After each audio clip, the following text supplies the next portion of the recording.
to another episode of Throwing It Back with Sean Farrell. I am Sean Farrell. God is great all the time. All the time, God is great. Jesus Christ died and he rose again.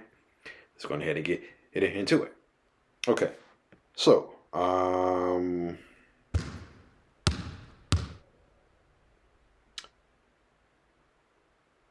the 88 Bulls, okay? Obviously, they were one of the most improved teams in 1988, okay? Considering the fact that they have been pretty much irrelevant since coming into the league in 1967. Now, they did make the Western Conference Finals in 1975. Yes, they were a Western Conference team in 1975. Remember, it was 1975, okay? So the Bulls were considered a Western Conference team back then, okay? So they made the Western Conference Finals in 1975. And, but after that, they just fell off a cliff. After that, they just fell off a cliff. They did make the playoffs in 1977 and 1981 with big man Artis Gilmore. But after the 1975 Western Conference Finals, which they lost to Golden State in 7 games, they fell off a cliff. They fell off a cliff. Okay. But the whole point came in 1984 when they had the second worst record in the league. Okay. Then they bring in Michael Jordan. They improve each year. So, and by 1988, they had Pippen, a young Oakley, young Horace Grant. Okay. They also had Pat Paxson. So the championship core was there. Okay, the championship core was there. But I don't think it was really complete until they made the Charles Oakley, Bill Cartwright trade. Okay, so the championship core was there, but it was officially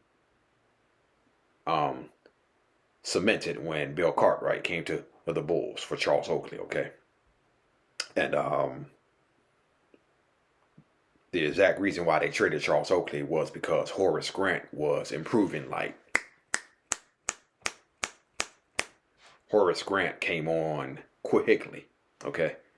Yeah, so that's one of the main reasons why he traded Charles Oakley.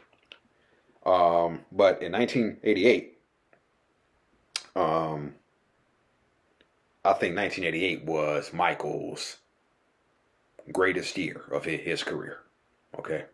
I really believe 1988 was the greatest year of his career. All-Star Game MVP, Slam Dunk Champion, Defensive Player of the Year, MVP of the NBA, led the NBA in scoring. Did I already say Defensive Player of the Year? I think he got dead. Look at me. Now I don't even remember. Yeah. So, yeah.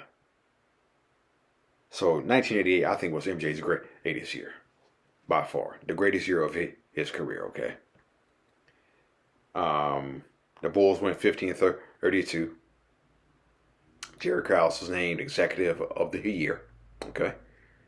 And won their first ever playoff game, won their first ever playoff series versus the Cleveland Cavaliers, which Jordan dropped 50 multiple times in the series against Cleveland. Okay. Then that was their first encounter with the Detroit Pistons in the playoffs, losing 4 games to 1. The Bulls actually came back and won game 2 in the series. They came back and won game 2. But after that, the Pistons put the clamps down on them defensively, and ended up winning the series 4 games to 1. So, yeah, 1988 was MJ's greatest year of his career, in my opinion.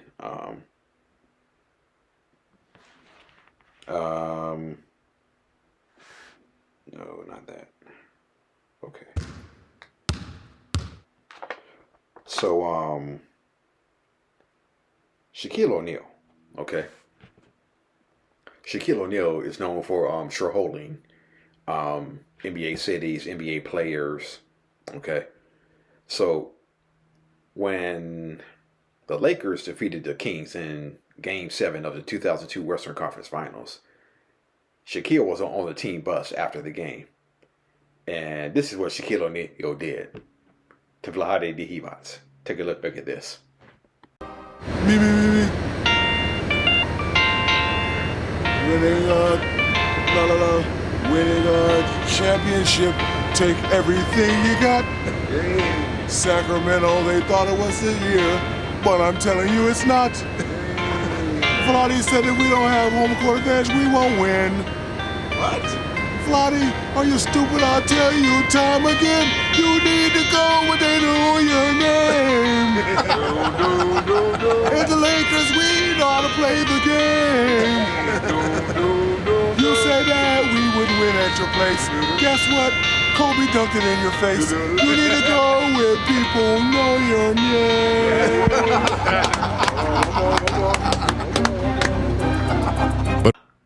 Yeah, he trolled Vlade Divac by singing the theme song to Cheers, okay? He trolled Vlade Divac by singing the theme song to Cheers, okay? And I can understand Shaq doing that because at the start of the series, you remember what Vlade said at the start of the series. Well, the Kings have the home court advantage. And so we're going to win into his series. Okay.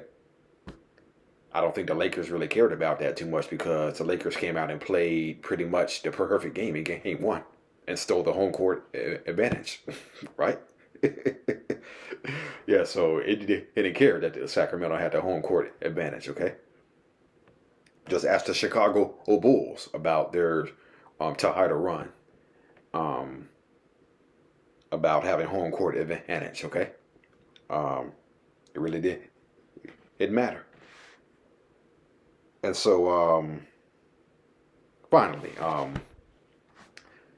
there was some tension between Dwight Howard and Kobe Bryant, okay?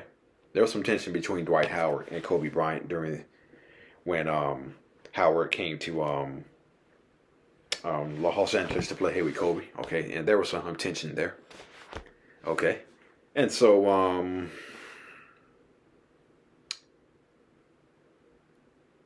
when Dwight Howard was a rookie, okay, with the Orlando Magic, okay,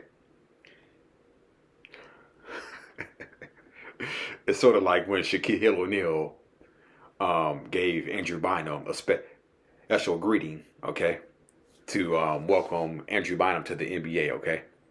The Orlando Magic, they were playing the Los Angeles Lakers at home, okay, and Kobe Bryant gave Dwight Howard a special greeting to the NBA, okay?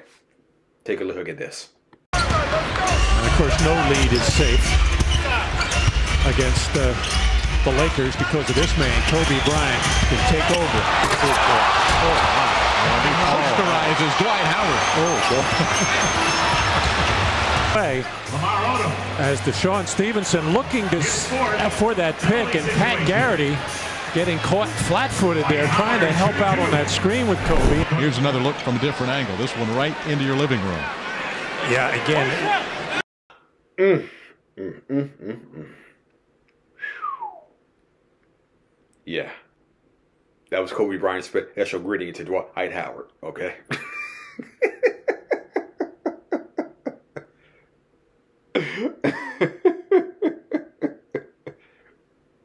Yeah. Yeah, I think that's all I can say on that, okay? That was Kobe Bryant's special greeting to Dwight Howard.